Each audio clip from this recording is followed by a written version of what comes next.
So just to start with, Tonie, we wanted you to basically just introduce yourself and tell us, I guess, in the context of this, your earliest memories of hearing about HIV and AIDS in Ireland in particular. So my name is Tonie Walsh, and I've been involved in LGBT activism for now over 40 years, more or less since I came out in 1979. And it wouldn't have been much, not long after that I became aware of AIDS, although we didn't call it AIDS in 1981. So I would have been about 20, going on 21. And I in many ways, I was quite fortunate because I was politically involved with the then known National Gay Federation and the Hirschfeld Center. We were getting a lot of information from the United States, which was the epicenter and would remain so, along with Paris, would remain the epicenter of AIDS in the Northern Hemisphere throughout most of the 1980s. So yes, we were getting information, and there were conversations growing both amongst my peers in the National Gay Federation, and later on with members of the Dublin Lesbian Gay Men's Collective, who were instrumental in setting up Gay Health Action, which was actually Ireland's first significant organized response to HIV and AIDS. It was set up in 1985. And I was briefly involved for a while, and then I had to step aside because it was made up of members of all of the various campaigning lesbian gay groups at the time, but I actually stepped aside after a while because I just had other commitments. So yes, I was aware from the get-go. And I was part of a conversation there were two strands of conversation actually playing out in Ireland in the early 80s. On the one hand, there was a terror that HIV was, HIV wasn't actually clinically diagnosed, clinically discovered until named until 1985. Is not the case, but there was, from the early 80s onwards, there was real concern that Ireland was heading into a shitstorm, and that we had the phrase that people were using was that we had all of the perfect conditions for this condition to rampage. We had next to no sexual health education culture in the country. We had really suspect, questionable morality, informed by Roman Catholic ideology. So we had a very distinct brand of morality around bodily integrity, around sexual behavior, all of that. Remember, let's locate in the context of times, in the context of the fact that condoms were still illegal and would remain so until they would certainly remain quite restricted to unmarried individuals up until the early 90s. 1991, I think finally all restrictions were removed. So 10 years prior, the early 80s, it was a very different situation. There was no sexual health education. There were 4 clinics in Dublin that were euphemistically known as special clinics, that were essentially outpatient services where you could go and get a venereal disease checkup, as they were called. And people just weren't having conversations. So it was in that context that we were worried that we could actually develop a massive pool of infection. The culture of shame that exists at the time, people could imagine that, individuals would be reluctant to talk about it. And in many ways, that's exactly what happened later on. Now, there was also, side by side with that school of thought was a notion amongst some people that HIV/AIDS was a phenomenon of a distinct metropolitan elite, as in New York, San Francisco, code for sort of gay life in a distinct form of sort of sophisticated metropolitan gay life in these large urban centers. And because we didn't have that type of culture, a number of individuals imagined that we could sort of look out and AIDS would pass us by. But, you know, it's a little bit like COVID. Pandemics don't discriminate. Viruses don't discriminate. They get us all eventually. And, you know, the thing is, even though gay and bisexual men were the initial targets, until we discovered actually the means of transmission, and HIV was actually located in 1985, and we discovered actually that there were infected blood products, that heterosexual sex workers were coming down, which is anyone who was having unprotected sex essentially was putting themselves at risk. So yeah, long-winded way of answering your question about feeling lucky that I was part of a sort of burgeoning conversation around it. And as the pandemic began to play out in a distinctly destructive and spectacular way, you know, it was good that some of us were sort of forewarned of this, because it meant we could have those essential conversations. It meant we could actually track it. We could talk to our peers who in organizations that were being established to actually fight it in the States and learn something from that experience, which is what we did. And Tonie, you mentioned kind of being involved with the NGF and with the Hirschfeld Center. And I know that Telefriend, the phone service was there, the helpline. What were the calls, and what was the kind of sense within the community that was, you know, was there a lot of fear? Were the questions around kind of how to treat it? You know, what was coming through in that sense?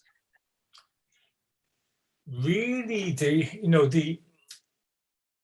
as issues grew to HIV and AIDS, I think it was multifaceted. You had the full gamut of human emotions on display: horror, disgust, anger, acceptance. It varied depending on who you were talking to. Denial, you know, people were in denial about it. Even people who actually later on became, and I can think of some friends of my own who really went to their grave almost in denial of the condition that they had.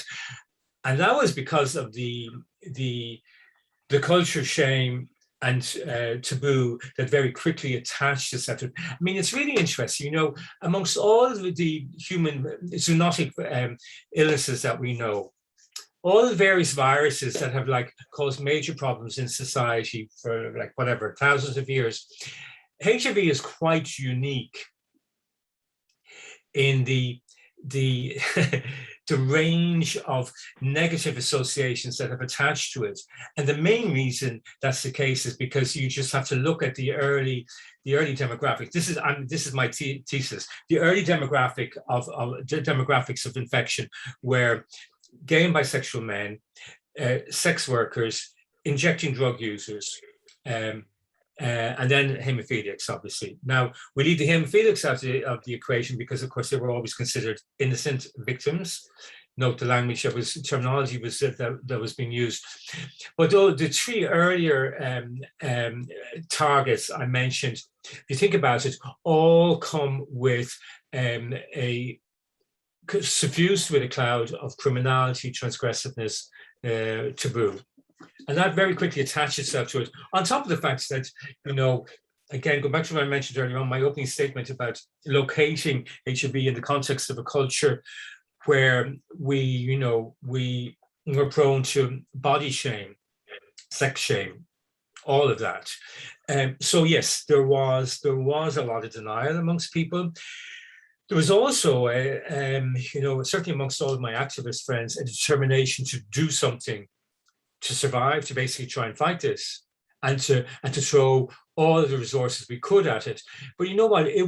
There was a period when it was an uphill struggle. I remember people going out with buckets to basically sell flags in gay social spaces in Dublin and Cork, you know, and actually individuals being berated. This is in the very early days of the pandemic.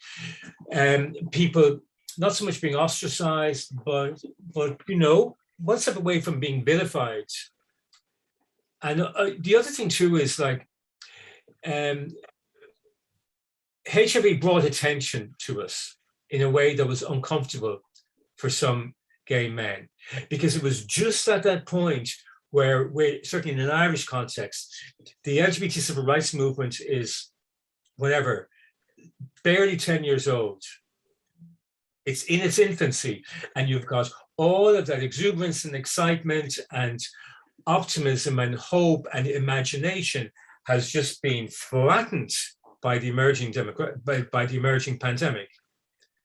And that sort of that brought out the best in people. It also brought out the worst in people, you know. And we were. And do you think that impacted things like emigration? I mean, I know you've talked in the past about, you know, the actual number of people in the community who passed away, but also then, you know, what was the actual kind of impact on the social landscape at the time? Well, not unlike the number of gay men and lesbians and even heterosexual men and women for whom heteronormativity showed no appeal. We've no way of quantifying the number of those people who left Ireland throughout the 20th century. We know anecdotally that many people left and continue to leave, certainly in a gay and lesbian context, continue to leave right up until decriminalization in the mid-90s. That was very much the case for people who were affected by HIV and AIDS. People sought out other countries. A lot of men I know went to London because the healthcare system was better. And because of a critical mass and scale, they were better able to actually provide the necessary range of services, both on the voluntary level and on an NGO level, on a statutory level. I mean, we came late to the day. No, don't forget this. Like in Ireland, we came late to the day to it. I always quote make a statement about the fact that the government of the day took a full 5 years to have a conversation in the Dáil chamber around the pandemic. A full 5 years after the first cases were notified. Now, what does that say to you? You know, government's dragging its feet, simply doesn't want to actually admit what's in its midst. And you can see that playing out on a whole host of other levels. You see it with Gay Health Action being refused an ad in the RT guide because any sort of discussion around safer sex was just considered problematic, and it was also potentially illegal. You know, you're talking about two men sucking cock and fucking. Sorry, that's a no-no. I mean, it's a cultural no-no. It was also a legal no-no. And of course, you know, the story of Out Magazine, Ireland's first commercial LGBT magazine, falling apart in 1988 because its printers took offense at a fairly innocuous safer sex ad. And refused to print them out of the publication. You know, it's absolutely quite extraordinary. It's quite extraordinary, the culture of fear and ignorance that existed at the time. But yes, people did leave. People left because they could be better looked after abroad, and also people wanted to actually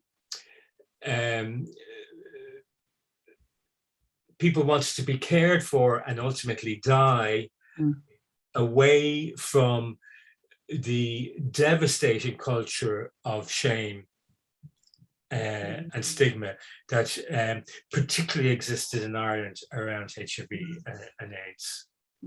Yeah, and that's a really interesting point that you talk about. A lot of what you're talking about really leads to that thing of silence, the silence around it in Ireland, and the stigma that was there around it. And I just wonder what you think the impact of that was in the Irish context, because it seems to be quite distinct to the Irish feature of it, the silence.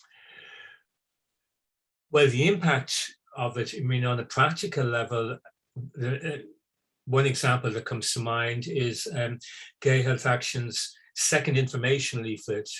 Now, this is a leaflet that's not just being produced, it means being produced with specific targets towards men who are having sex with men, but actually it was the information at large, more general information contained in these information leaflets were applicable to society at large. And they were first information leaflets of their kind, of any kind in Ireland. And when they ran out in late 85, Gay Health Action went back to the Department of Health to request a subvention to help reprint them, because up to that point, most of the cash was coming from within the lesbian gay community.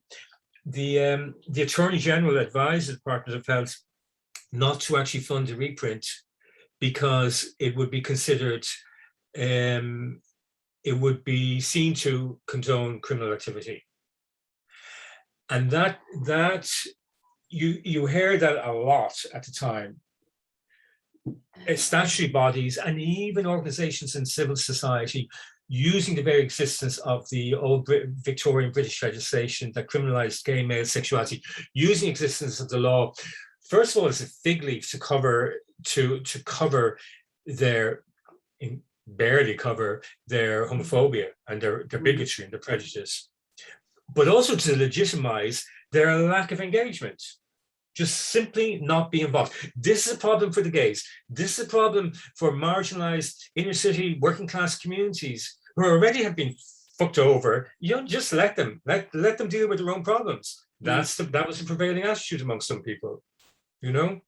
Now, thankfully, as a community, we were bigger than that, and we weren't going to let that actually hold us back. And when I look back now at what happened from the mid-1980s onwards, I stare and wonder at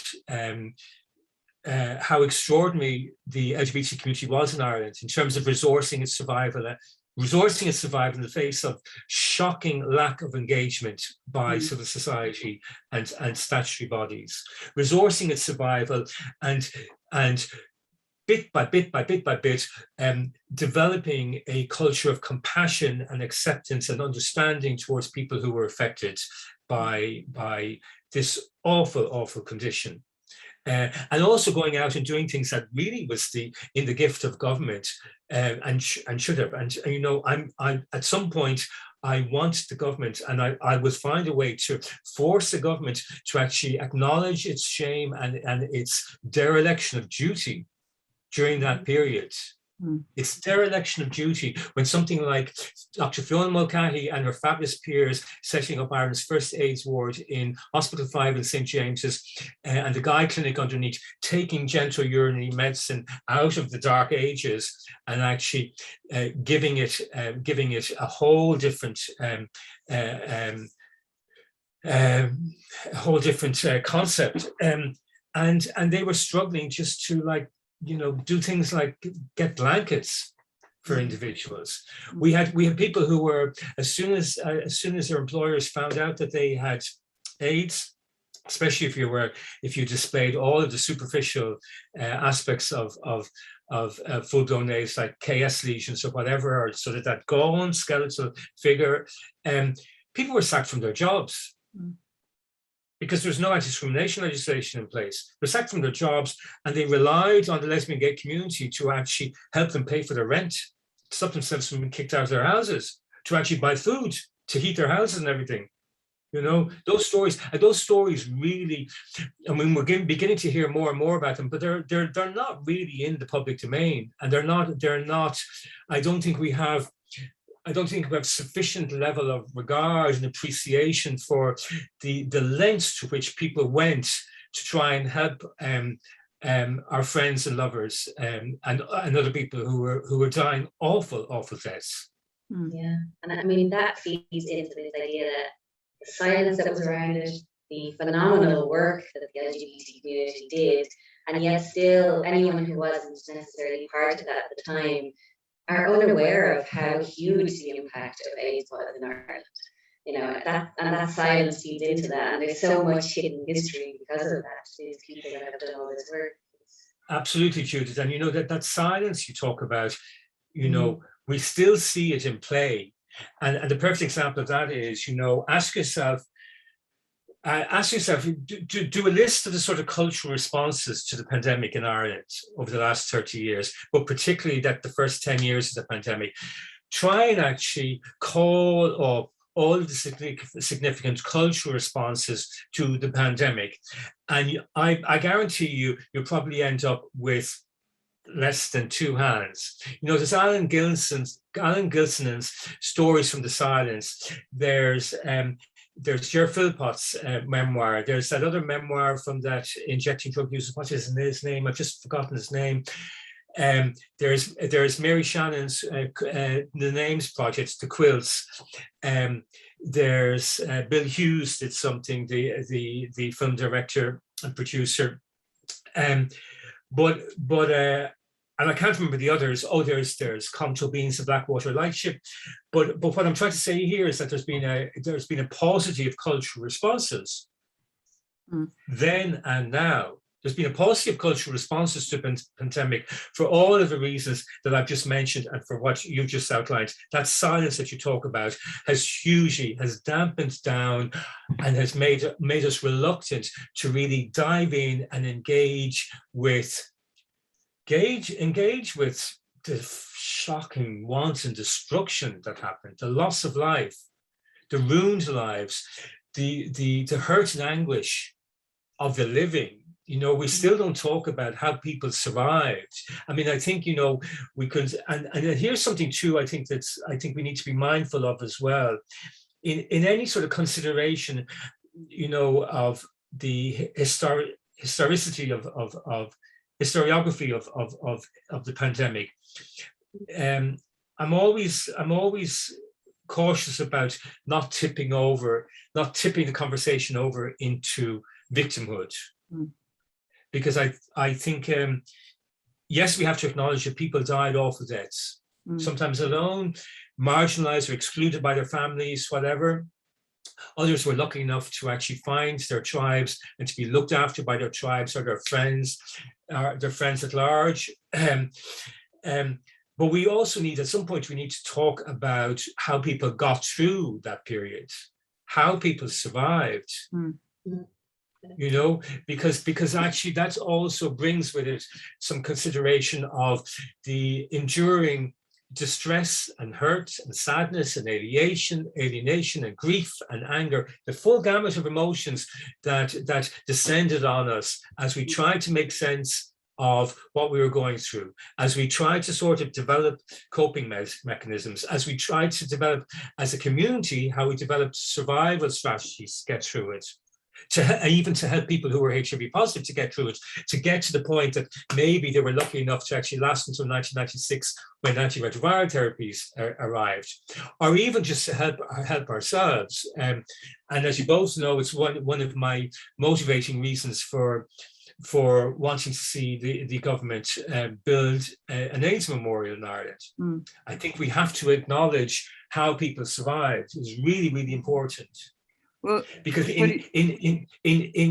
once we start exploring how people survived, we can really then acknowledge the richness of the LGBT community. We can acknowledge the richness of a community that rallied around and helped each other. We'll come on to talk about the memorial and the kind of plans for that, but just you did mention the AIDS quilt, and certainly I'm noticing a kind of a change in the way we're having conversations around HIV and treatments, and also, you know, the facing up to those histories, those difficult pasts, and that people are beginning to have these conversations, and particularly this year, in light of the kind of 40th anniversary since the first diagnosis, that those conversations are beginning to happen in Ireland. But I know one of the ways is through the work that Judith and Kate and have been doing with Queer Culture Ireland and the quilts, and this is kind of why we're here to talk about it. And you mentioned the quilts earlier. What just kind of very quickly, what were your kind of what was your first engagement with the Names Project? I was living in London, actually. No, was I? 1991, I was back in Ireland, but I think when it went on tour, I was still in London, so I actually missed the tour. And I went to a fundraising show that was hosted by Diceman, if my memory serves me right, and a load of quilts actually hung on the stage. I'm trying to remember where that was. Andrews Lane Theatre, maybe? And it was... I'd seen some of the American examples long before Mary's project actually grew legs. It was really important. You know, it's GCN had begun publishing obituaries and appreciations almost from the very beginning. I wrote an obituary for my friend Barry Warner, who died at the age of 27 in 1988. It's in issue 5 of GCN. And if you leaf back through the editions from 1988 right through, and I think that it continues to be the case even today, the magazine has been singularly attentive in facilitating obituaries and appreciations. And they're really important because actually nobody else was doing it. You know, it wasn't happening in the mainstream press. Talking to the two of you, it strikes me now that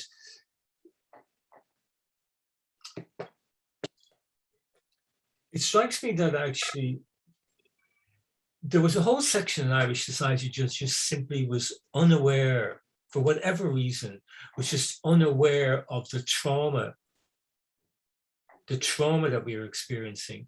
You know, they were just unaware of it. They were going about their lives blind to it, or maybe you know, they just simply didn't want to. They didn't want to get involved. You know, it's when you look at the sort of culture of fear that very quickly, and anxiety that very quickly embedded itself during the COVID, and it's still at play. Amplify that many times, and you get some example, some idea of what it was like during the AIDS pandemic. But you know what? I think most of us understood very quickly when we saw the Names Project, understood how necessary it was to give the pandemic, to give AIDS a name, to name it, to give it many names, to give it many different personalities, you know, and to allow people to grieve. And also something that I like reminding people is that people are still dying of AIDS, and not just in sub-Saharan Africa. We had 5 full cases of AIDS deaths, 5 AIDS deaths in Ireland last year. I mean, I think we need to sort of, and that begs the question, why are people dying of AIDS in Ireland, in a wealthy country where anyone potentially can have access to antiretroviral therapies? Why are people still dying of AIDS? And we really need to answer that question, because nobody should be dying of AIDS right now. And it has to come to that stigma again. People aren't talking about it. People aren't educating each other about it. Just to go back there to the quilts, in terms of how they act as a kind of a way of kind of memorializing the pandemic, or what, you know, the time. How do you think they feature in terms of a kind of contemporary context? What? There's two aspects. Well, there's several aspects to the quilt. They have a very distinct intrinsic value as examples of contemporary urban, and it's mainly urban, contemporary urban material culture.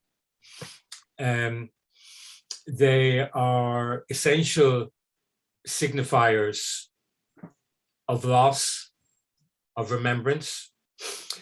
And as such, they help us evoke some consideration of the people we left behind, those personalities. And I have always likened the way we memorialize those we've lost and left behind. I always liken it to attempts to just refocus a vision of these people, refocus. I want to see the faces of friends and lovers I've lost. I want to hear their voices, and I want to see their faces again. I mean, I've had recently, it occurred to me, I got a thought, I was thinking about one of my friends, and I realized that I was struggling to hear his voice because he's been dead. He's been dead for longer than we knew each other. And it really upset me. It really upset me that the idea that I was actually losing a sense of what he sounded like was really upsetting me. Mm-hmm. So I actually think, now I'm just using that, that sounds terribly superficial, but what I'm trying to really get at is, how we apply various tools, metaphysical, practical, whatever, the tools we apply to remembering the people we left behind, because it's really, really important. There are lessons, as I mentioned earlier on, about not just stories of survival and applying, and I say this time and time again, we can learn so much about the coping mechanisms and survival strategies that we developed in the early days of the pandemic and apply them inter alia to situations we find ourselves in today. Developing more compassion, developing reality, developing better attuned attitudes towards a whole host of different conversations. But it's really important to actually remember these people. Look, for a myriad of reasons, in some cases, because actually nobody else was prepared to even remember them as they were dying. Yeah. People died alone. Let's not forget that. Individuals died alone because their family kicked them out of the house and didn't want to know about them. The family didn't want to know about them because they were gay, in some cases. And then they actually had the burden of full-blown AIDS on top of that. Good luck, goodbye. And the only compassion and companionship that some of these people found, they were lucky to find, was from the nursing staff, the medical staff in the hospital that they died in, So yes, these people deserve to be remembered. They deserve to be remembered, and then we also need to use that remembrance to drill down into how we as a society behaved, for better or worse, during that time. Absolutely. And in that and we also need. Sorry, I'll leave it at that. No, go ahead, Tony. I want to hear what you're saying. No, I was also going to say that we're not talking about it. It's not in our history books. It's not on the LIKECHARITY. It's not on the InterCert. And going back to what I was saying earlier on about the paucity of cultural responses, that any attempt we have at memorializing the pandemic through things like the Names Project, the Quilts Project, and everything, are fundamentally important to helping us actually have wider conversations about how society operates, how society behaved then and now. These are really important conversations. It's both at an individual and at a collective level, how we behaved, what we did or didn't do, and the lessons we can learn from it. Really important. Yeah, hugely important.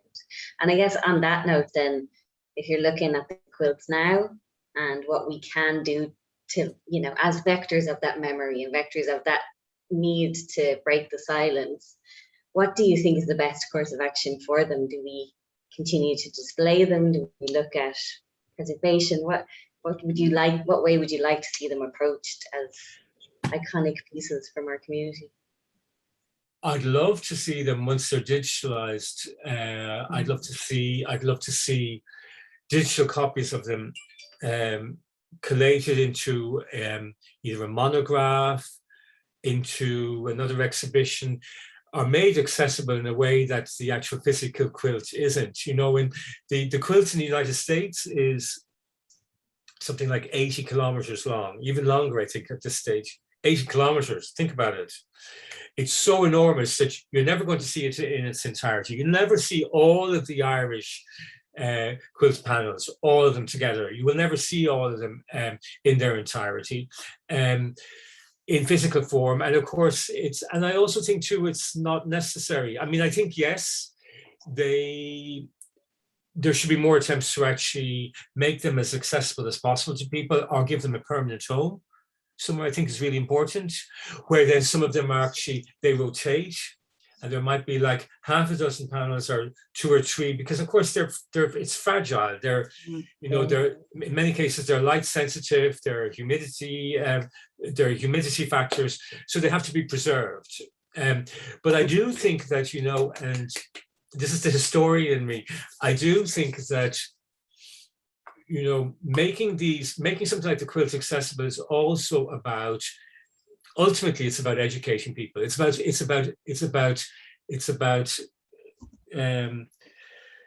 enabling conversations. Enabling conversations, I think, is really important on a host of different levels. I think there are people who were bereaved need to talk about the people they left behind, have a hunger to talk about it. It's really, really important. When I did my one-man show in the project there a couple of years ago, and there are several scenes that are all about the AIDS pandemic. And there's one scene where I pick up my journal and I read off one by one, I read off a list of names of friends who died of AIDS complications. Anyway, a couple of days later, I'm waiting for a bus in South Dublin, and this randomer comes up to me and starts chatting, says, oh, I was at your show the other night. Anyway, so long story short, starts giving me the backstory around his gay uncle who had died of AIDS. And at the very end of the conversation, he looked at me and said, thank you for giving it a name. And I was this close to actually just breaking down. I was so overcome by the conversation and by what I felt was his enormous overbearing need to talk about something that had remained hidden from him. He was very young when his uncle had died. And for whatever reason, and we didn't have enough time because I was waiting for a bus and was in a public space, either because of his uncle's sexuality or the fact that he had full-blown AIDS, it just wasn't discussed. So this boy, this nephew, just is still 30 years later, feels the need to sort of like make some sense of all that loss. So in that sense, the quilts, the quilt panels are really important testaments to that period, and they're enormously valuable educational too. You also, just to finish up the last question, you mentioned earlier on the developing a kind of an AIDS memorial, a national AIDS memorial. So kind of what do you see that as being, or what are the plans for that, or how do you kind of see that coming along? So the conversations we've had around an Irish AIDS memorial, which involves all of the various stakeholders affected both historically and contemporaneously by HIV and AIDS across the Republic of Ireland. The conversations we've had so far have looked at the need for a physical totem, a physical monument, but also, interesting enough, the process. The process about remembering, how we remember, the conversations that it evokes, that this isn't just going to be something static. We build a memorial, and my personal choice is for a physical monument designed by open competition in a parkland setting, Marion Square or somewhere, hint. But anyway, that's all up for grabs. But you know what? The physical totem is really important because it's a place that allows people to go and grieve. But I think we've all agreed that we don't want something that is just simply about some passive experiment, Mm. a passive activity, that it has to become something it has to become a transmitter of oral history in the way that the quilt panels have become. Mm. It has to be a transmitter of oral histories, a transmitter of stories of survival, of hope, because they are really, really important in terms of how we engage with this subject. The monument itself can be a locus for poetry readings, for theatre, for protest, for conversations, for weeping, for all of that. But I think on a wider level, it's just simply, it becomes a stepping off point for a much bigger sort of wider societal engagement around both the pandemic historically and contemporary conversations around HIV harm reduction, etc., etc. So I'm, for example, I mean, obviously this needs a lot of work, but I have on my wish list is working with various stakeholders to roll out as we